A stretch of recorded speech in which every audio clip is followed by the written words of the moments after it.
Meine sehr verehrten Damen, meine sehr verehrten Herren, documented 142 members of this single family who were murdered.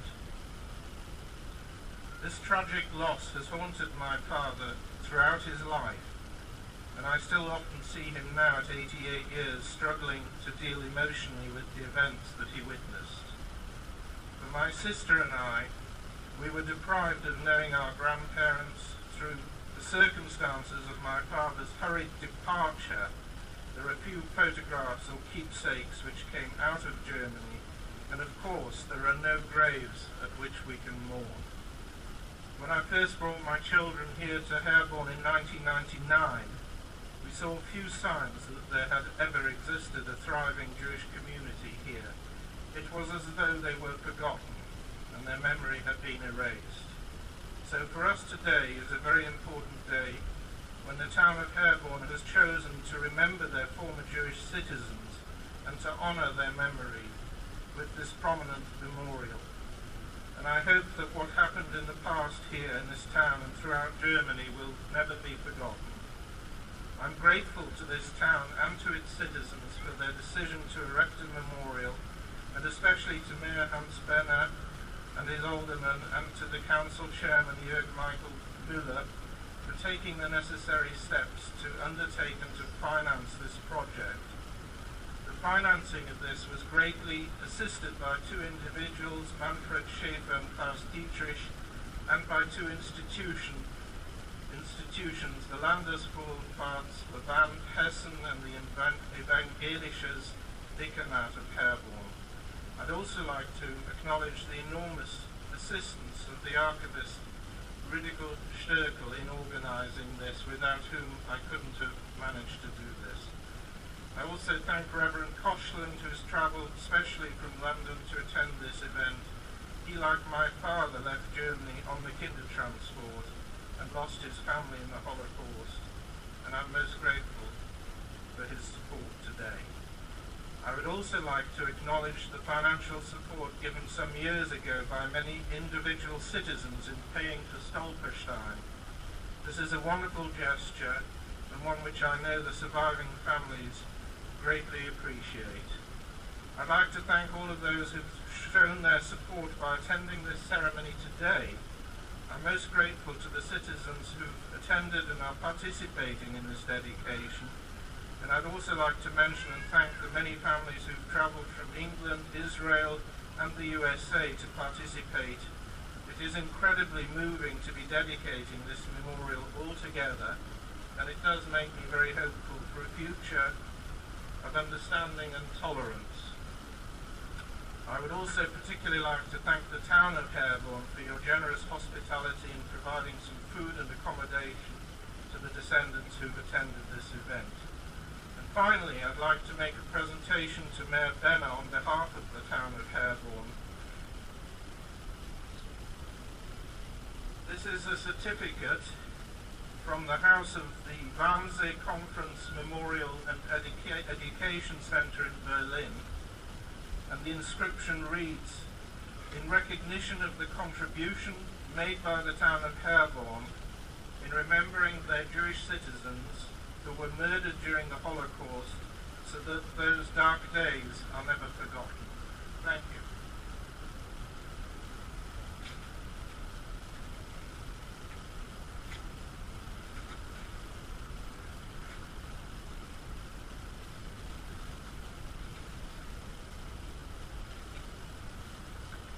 Das ist die Übersetzung von Geralds Rede, falls hier einige Leute sind, die nicht Englisch sprechen. Aber ich denke, die meisten sprechen doch gut Englisch. Sehr geehrter Herr Bürgermeister Benner, Stadtvorsteher Müller, Stadtrat der Stadt Herborn, Herr Rabbiner Koschland, sehr geehrte Damen und Herren. Sein Vater, Alfred Stern, war ein Einzelkind. Er wohnte in Montabaur, aber hatte starke Verbindungen mit und besuchte Herborn regelmäßig. Seine Mutter, Betty Löwenstein, wurde hier im Jahr 1896 geboren. Seine Großeltern, David und Rosa Löwenstein wohnten in der Heinstraße und von ihnen und vor ihnen seine Großmutter, mein Großvater Jakob Löwenstein. Dieser war Viehhändler vom Beruf und wohnte auch in derselben Adresse. Eigentlich hatte die Familie meines Vaters in Herborn sowohl als auch in anderen Städten im Westerwald, soweit ich mich erst forschen kann, bis zum 18. Jahrhundert angefangen, kann man beweisen, dass sie hier gewohnt haben. Alle diese Familien waren tüchtig, fleißig und friedlich. Ihr einziges Verbrechen war, dass sie Juden waren. Sie waren stolz auf ihre jüdische Herkunft und mein Urgroßvater, David Löwenstein, war der koschere Metzger für die Gemeinde hier.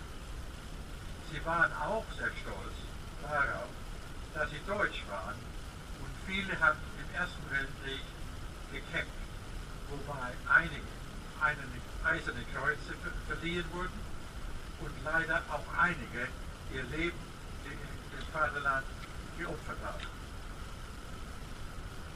Als Adolf Hitler 1933 an die Macht kam, wurden alle deutschen Juden aufgesucht und die Schuld für Deutschlands wirtschaftliche Probleme angehängt. Diejenigen, die aufsteigende Flut des Antisemitismus voraussehen konnten und ihre Ausreise finanzieren konnten, brauchten auch Bürger im Ausland, aber sie sind geflüchtet. Andere konnten nicht weggehen. In der steigenden Welle der Schikanierung und körperlichen Misshandlung mussten sie erleben. Obwohl dies vor der gewählten Nazi-Partei angeführt war, hatte sein Vater immerhin noch die Erinnerung, dass einige Misshandlungen auch direkt von Freunden, sogenannten Freunden, Nachbarn und sogar alten Schulfreunden kam. Vor genau 75 Jahren erwachte die Stadt Herborn zu den Folgen der Kristallnacht. Es wurde in die Synagoge eingebrochen und sie wurde entheiligt. Die Fenster der jüdischen Häuser wurden eingeschlagen und sie wurden geplündert. Die Männer wurden festgenommen und ins Konzentrationslager geschafft. Und die Frauen und Kinder fürchteten sich vor, was dem noch kommen wird. Mein Großvater wurde schließlich nach mehreren Wochen im Konzentrationslager Buchenwald entlassen, aber erst dann, wenn er unter Zwang sich bereit erklärte, sein Haus, sein Unternehmen und seine ganzen Vermögenswerte für unrealistische Preise zu verkaufen. Meine Großeltern flüchteten ihr Heim in Montabaur und fanden dann Obdach für ihre Eltern bei der Betty Löwenstein hier. Wir sind alle dem letzten Kapitel der Gruselgeschichte vertraut. Mein Vater hatte Glück, denn im Anfang 1939 bekam er einen Platz auf einem von mehreren Sonderzügen, die von britischen Quakern mit der Erlaubnis der englischen Regierung im Ganzen 10.000 jüdische Kinder retteten. Diese Züge bekamen den Namen Kindertransport. Mein Vater kam voller Angst und ganz verwirrt in London an. Erst viele Jahre später erfuhr er durch das Rote Kreuz, dass seine ganze unmittelbare Familie in Konzentrationslagern ermordet wurde. Seine Eltern und Großeltern, fast seine ganze Familie wurde ermordet. Einer seiner Väter kann dokumentarisch beweisen, dass von der Familie von Betty Löwenstein 142 Familienmitglieder umkamen. Meine Schwester und mir ist die Möglichkeit, unsere Großeltern kennenzulernen, entzogen worden. Wegen der hastigen Abreise meines Vaters gibt es nur wenige Fotografien oder andere Andenken an Deutschland. Und natürlich gibt es keine Gräber, an denen wir trauern können. Als ich im Jahr 1999 mit seinen Kindern zum ersten Mal nach Herborn kamen, sahen sie wenig Zeichen, dass einmal hier eine blühende jüdische Gemeinde existierte.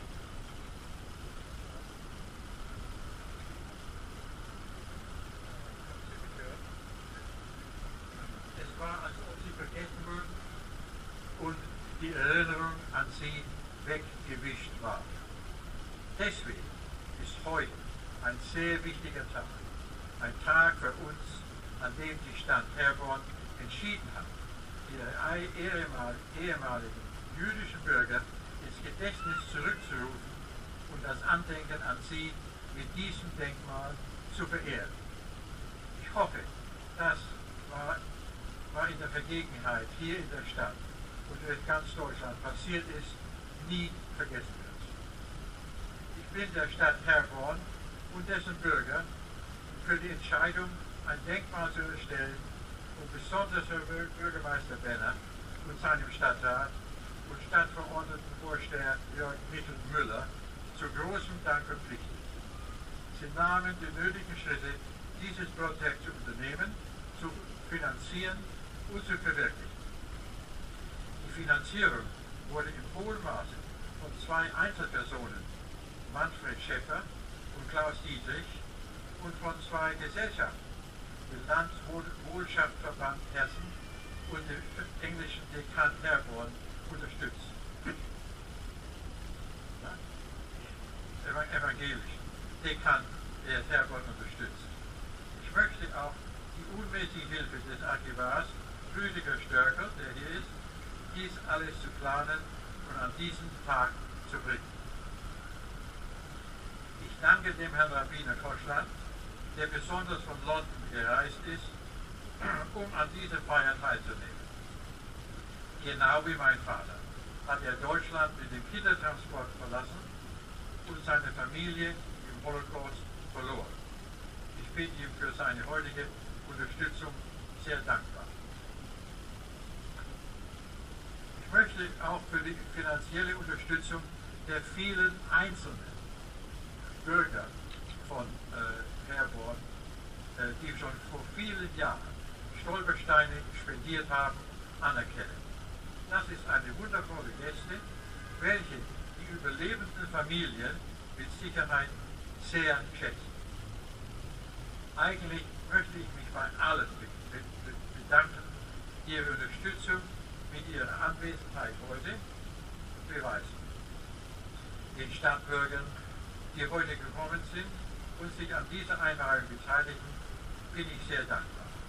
Ich möchte auch die vielen Familien erwähnen, die uns teilzunehmen aus England, Israel und den Vereinigten Staaten hierher gereist sind und möchte mich bei ihnen bedanken. Es ist unglaublich rührend, dass wir alle miteinander dieses Denkmal widmen und es füllt mich voller Hoffnung auf eine Zukunft der Verständnis und Toleranz. Aller unser Dank geht an die Stadt Herborn für die großzügige Gastfreundschaft, Verpflegung und Unterkunft, welche sie uns, den Besuchern, offerieren. Zum Abschluss möchte ich Bürgermeister Brenner, das hat er schon gemacht, der Stadt Herborn eine Urkunde von dem Haus der Wannsee-Konferenz Gedenk- und Bildungsstätte in Berlin überreichen. Der Text lautet: In Anerkennung des Beitrags der Stadt Herborn zur Erinnerung an ihre jüdischen Bürger, die während des Holocaust ermordet wurden, damit diese dunklen Tage nie vergessen werden. Danke für Ihre Aufmerksamkeit.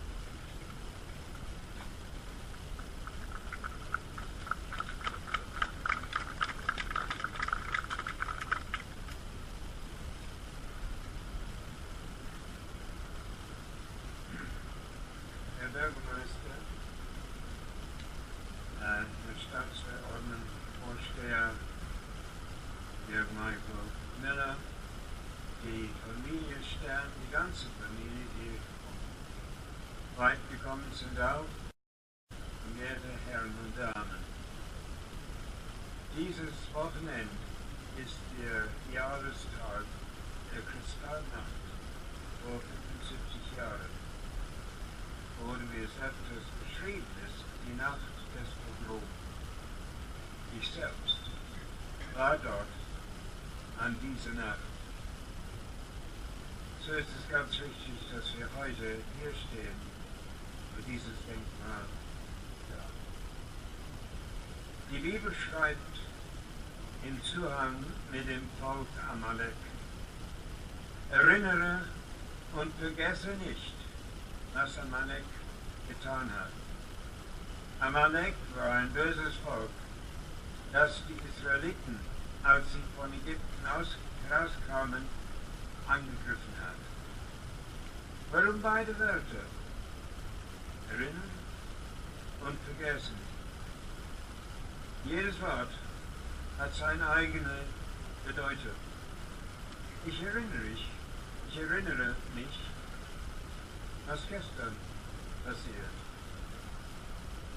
Vielleicht kann ich es vergessen, vielleicht nicht. Erinnerung ist passiv, nicht vergessen ist aktiv. Man muss tun, dass die Erinnerung immer da ist. Was in den Jahren 1933 bis 1945 und weiter passiert ist immer und muss immer sein in unseres Gedenken. Die jüdische Gemeinde dieser Stadt, die so lange zurückgeht, ist nicht mehr da. Noch dazu, wie kann man vergessen, wie viele Toten, Millionen auf Millionen, nur nicht Juden allein. Und deswegen muss man Sachen in praktischer Weise tun. Darum sind wir hier heute, um dieses Denkmal einweihen. Obwohl 6 Millionen Juden hat man vernichtet. Männer, Frauen und Kinder. Und auch Synagogen und andere Gebäude wurden zerstört. Aber der Geist des Judentums, der Geist der Gebäude ist vielleicht stärker heute wie vorher. Den Körper kann man vernichten, aber nicht den Geist. Das 2. Kapitel vom Buch Genesis beschreibt Leben im Garten Eden. Adam, der erste Mensch, sündet. Und Gott fragt ihn, Ayeka, das in Hebräisch meint, wo bist du? Was für eine Frage. Gott, der Allwissende, weiß nicht, wo Adam ist. Und gleich mit Adam weiß er nicht, wo er ist. Und so die Frage, die ich selbst verstehe, meint, wo bist du am Leben jetzt? Dass du etwas getan hast, nämlich vom Baum gegessen hast du, Adam, was ich streng verboten habe. Für uns hat das Wort Ayeka, wo bist du, doppelt Meinung. Während dem Holocaust viele haben gefragt, Ayeka, wo bist du, Gott? Wir brauchen deine Hilfe, dieselbe Hilfe, die du uns vorher gebracht hast. Warum hast du diese Schrecklichkeit erlaubt? Wo warst du? Wo? Aber dieselbe Frage müssen wir auch fragen. Menschen, Leute, wo waren sie in der Zeit unserer Nötigkeit? Ich glaube fest, dass die Schuld nicht im Himmel war, aber sondern hier auf der Erde. Der Holocaust darf nicht nur Geschichte sein. Es muss immer mit uns Menschen bleiben, mit unseren Kindern und folgende Generationen. Erinnern immer, vergessen niemals. Jede Person hat die Pflicht, etwas zu tun, um die Welt einen besseren Platz zu machen. Der Befehl erinnere und vergesse war und ist in der Einzelperson gesprochen. Und deswegen muss der Mann, der Frau, die Kinder, muss was tun, dass die Welt ein besserer Platz ist. Jetzt stehen wir hier vor dem Denkmal und als ich die Erinnerungsgebetssache in Parlamente, lasst uns an die Namen der Toten, Namen, die einmal lebende Menschen waren, lasst uns an sie denken. Gott, der voll Barmherzigkeit ist, bitte finde Ruhigkeit für die Seelen, für die Opfer dieser Stadt. A brief translation in English. This weekend is the anniversary of Kristallnacht 75 years ago, or is often described as the night of the pogrom. I personally was there that night. So it's only right that we stand here today in front of this memorial. The Bible states in connection with the people of Amalek, remember and do not forget what they did. Amalek, a wicked people, attacked the Israelites as they came out of Egypt. Why do we need both words, remember and forget? Each word has its own significance. I remember what happened yesterday. Perhaps I can remember it, perhaps I can forget it. Remembering is passive, not to forget is active. One has to do something so that remembrance is always there. What happened in the years 1933 to 1945 beyond is always and must always be in our thoughts. The Jewish community in the town, which goes back some almost 300 years, perished. How can one forget the many deaths, millions upon millions, and not only Jews? That is why we must do something practical. For this reason we're here to dedicate the memorial in Herborn. Those 6 million Jews were murdered, men, women, and children. Yet their spirit, the spirit of Judaism, still lives, possibly much stronger than before. One can destroy the body, but not the spirit. The 2nd chapter of Genesis describes a life in the Garden of Eden. Adam sinned, and God asked him, Ayeka, which in Hebrew means, where are you? What kind of question is that? God, the all-knowing, surely knows where he is. So does Adam. The question, as I understand it, asks, where are you in life now?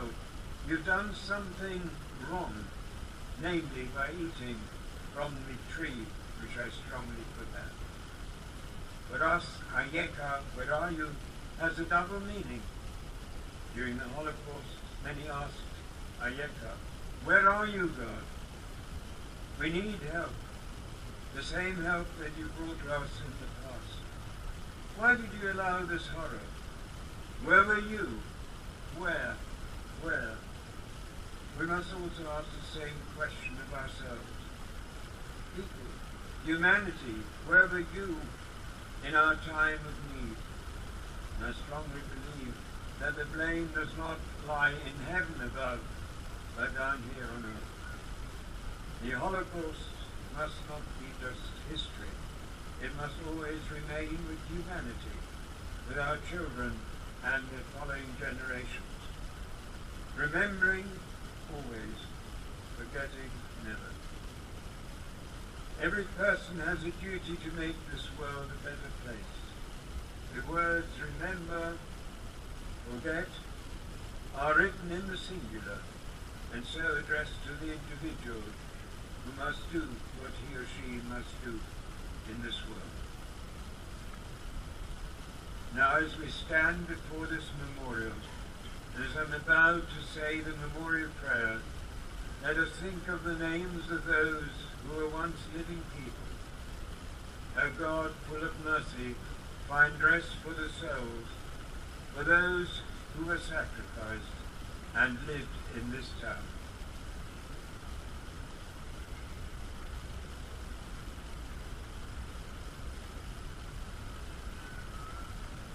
Nach dieser Wörter lese ich vor das Gebet der Erinnerung, Eil Malei Rachamim, wo wir die Toten andenken. And after these words, I'm going to read the memorial prayer, Eil Malei Rachamim, where we recall the dead. May I ask you to stand? And that will be followed by Kaddish, which is a prayer that is said to remind us of those who have passed away with died. The prayer will be in Hebrew, das Gebet wird in Hebräisch sein. Und nach dem Gebet sage ich das Kaddish. Das ist so ein Gebet für die, die gestorben sind. El Malei Rachamim, Shocheim Bamromim, Dayana Manot Vavi Etomim, Amtsei Menucha Nechona Al Kadpei HaShekhinah, Memalot Kedoshim Uteorim, Gezoa Harakia Meirim Umazirim, Et Nishmot HaKedoshim, Shel Ha'ir Herborn, Shenergu, Shenisrifu, Ushenikribu Chayim Bidei Anatzim Ozrehem.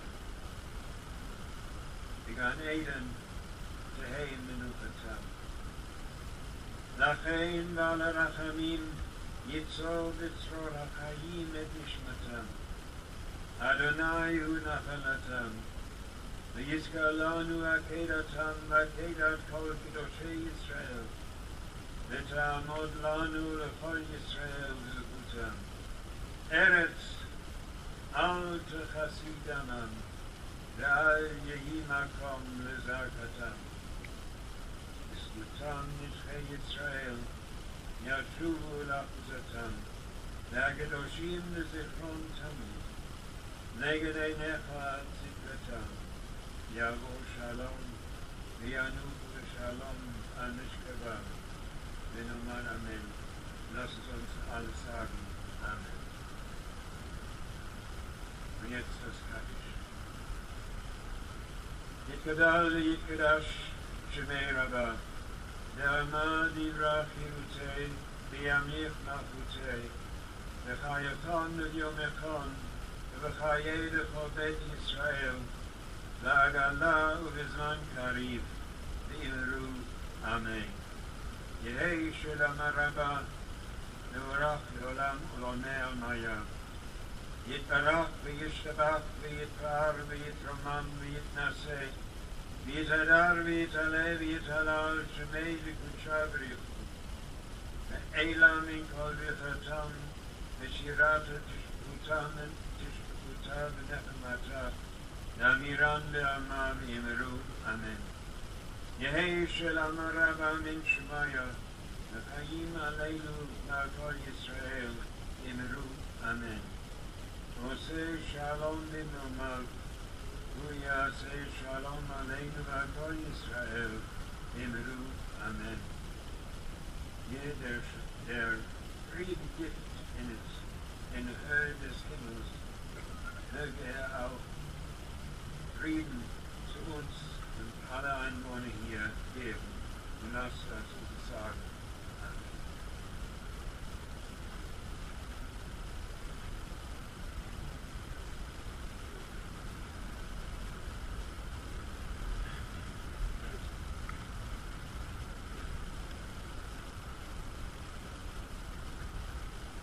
Wir möchten die Namen verlesen, 63 Namen, die auf dem Denkmal stehen. Wir möchten, dass die Namen uns in Erinnerung bleiben und wir gedenken an sie. An Robert Bartenstein, Gemayo Blumenthal, Sarah Bondi, Ignaz Breslau, Ivar Klosen. An Hertha Kohn, Johanna Deutsch, Selma Faber, Irma Frank und Abraham Frenkel. Antea Freundlich, Caroline Friedmann, Simon Friedemann, Rebecca Grünglück und Thea Hackel. An Josef Hattenbach, Rosa Hattenbach, Else Hayung, Leopold Hecht, Selma Hecht. An Max Herzberg, Josef Hofmann, Ernst Homberger, Anna Juncker, Clara Kassel. Wir gedenken Bernhard Koch, Helene Langenscheidt, Isidor Leopold, Bertha Levi, Meyer Levi, Selma Levi, Friedrich Levi, Moritz Levi. An Isaac Lilienfeld, Bertha Löb, David Löwenstein, Rosa Löwenstein, Henriette Lukas. Caroline Mahler, Josef Mandelbaum, Martin Pavel, Karl Pollack, Lina Rosenbaum. Bertha Rosenberg, Julius Salomon, Meta Salomon, Silvia Salomon, Johanna Mataschiff. Wir denken an Else Schlamm, Meta Schloss, Richard Schulhaus, Abraham Simon, Irma Simon, Caroline Simon. An Cecily Steinberg, Betty Stern, Hilda Stern, Julchen Stern, Moritz Stern, Willi Stern. An Lina Weiler, Josef Weizbecker, Selma Witzel und alle die, die wir nicht kennen, von denen wir aber ahnen und wissen. Wer die Geschichte vergisst, muss sie wieder erleben.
Meine sehr verehrten Damen, meine Herren, wir haben heute allein durch Ihre Anwesenheit zu dieser, ich glaube, schweren Stunde der Stadt und ihren Bürgern Ehre gemacht, indem sie sich hier versammelt haben. Nachdenklich, traurig, vielleicht wütend oder erschüttert, haben wir einen schrecklichen Teil unserer Vergangenheit beleuchtet. Wir haben erinnert, die Mitbürgerinnen und Mitbürger unserer Stadt hier in Herborn entrechtet, ja entmenschlicht und letztlich gemordet worden sind. 80 Jahre sind seit dem Beginn dieser unsäglichen Zeit vergangen. Dennoch erinnern wir uns heute an die Menschen und die Taten. Schuld trifft uns hier heute sicher nicht, aber uns trifft aus dieser unmenschlichen Zeit eine fortwährende Verantwortung. Alles, aber auch wirklich alles dafür zu tun, dass die Würde des Menschen ein unantastbares Gut ist. Die körperliche Unversehrtheit ebenso wie die Freiheit bewahrt und geschützt wird. Auch deshalb steht dieser Stein, dieses Mahnmal jetzt in unserer Stadt. Einer lebenslustigen, der Zukunft zugewandten Stadt, die gerne feiert und fröhlich ist und für die es eben umso bedeutsamer ist, verantwortlich zu handeln und das Erbe der Ermordeten wachsam zu bewahren. Deshalb können wir hier und heute auch zuversichtlich in die Zukunft schauen und diese Stunde verlassen. Es ist bisher gelungen in unserem Land und wird auch weiter gelingen. Nie mehr darf Unrecht das Recht des Einzelnen dominieren und pervertieren. Ich bedanke mich auch im Namen von Bürgermeister Hans Brenner bei Ihnen allen, dass Sie hier waren. Danke an Sie, die Sie aus der Ferne mit schmerzendem Herz zu uns gekommen sind. Friede sei mit euch. Shalom Aleichem.